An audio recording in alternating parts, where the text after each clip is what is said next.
ਅਗਲੀ ਜਿਹੜੀ ਗੱਲ ਕਰੀਏ ਹਰਜੋਸ਼ਨ ਜੀ, ਵਾਸ਼ਿੰਗਟਨ ਡੀਸੀ ਦੇ ਨਜ਼ਦੀਕ ਜਿਹੜਾ ਇੱਕ ਆਰਮੀ ਦਾ ਹੈਲੀਕਾਪਟਰ ਇੱਕ ਕਮਰਸ਼ੀਅਲ ਜਹਾਜ਼ ਦੇ ਵਿੱਚ ਟਕਰਾਇਆ ਸੀ। 60 ਤੋਂ ਵੱਧ 67 ਮੌਤਾਂ ਜਿਹੜੀਆਂ ਹੋਈਆਂ ਸੀ।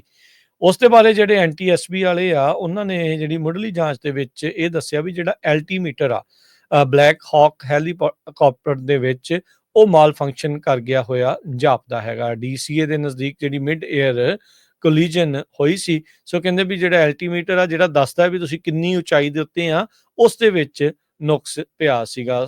29 ਜਨਵਰੀ ਨੂੰ ਇਹ ਮੰਦਭਾਗੀ ਜਿਹੜੀ ਘਟਨਾ ਆ, ਦੁਰਘਟਨਾ ਵਾਪਰੀ ਸੀ, ਜੋ ਕਿ ਔਨ ਏਅਰ ਇੱਕ ਹਿਸਾਬ ਦੇ ਨਾਲ ਕੈਮਰੇ ਦੇ ਵਿੱਚ ਜਿਹੜੀ ਉਹ ਰਿਕਾਰਡ ਹੋ ਗਈ ਸੀ। ਐਨਟੀਐਸਬੀ ਦੀ ਜਿਹੜੀ ਚੇਅਰ ਵੂਮਨ ਜੈਨੀਫਰ ਹੋਮਨਡੀ, ਉਹਨਾਂ ਨੇ ਕਿਹਾ ਵੀ ਜਿਹੜਾ ਕੋਲੀਜਨ ਹੈਲੀਕਾਪਟਰ ਤੇ ਉਸ ਏਅਰਪਲੇਨ ਦੇ ਵਿੱਚ ਹੋਇਆ, 278 ਫੁੱਟ ਦੀ ਉਸ ਟਾਈਮ ਉਚਾਈ ਸੀਗੀ।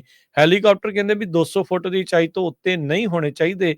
ਇਹ ਜਿਹੜਾ ਤਕਰੀਬਨ 100 ਫੁੱਟ ਉੱਚਾ ਕਿਉਂ ਚੱਲ ਰਿਹਾ ਸੀ ਜਾਂ 78 ਫੁੱਟ ਉੱਚਾ ਹੋਰ ਕਿਉਂ ਸੀਗਾ, ਉਸ ਦੇ ਵਿੱਚ ਕਹਿੰਦੇ ਵੀ ਉਹਨਾਂ ਨੂੰ ਲੱਗ ਰਿਹਾ ਆ ਵੀ ਉਹਨਾਂ ਦੇ ਐਲਟੀਮੀਟਰ ਦੇ ਵਿੱਚ ਨੁਕਸ ਪਿਆ ਸੀ।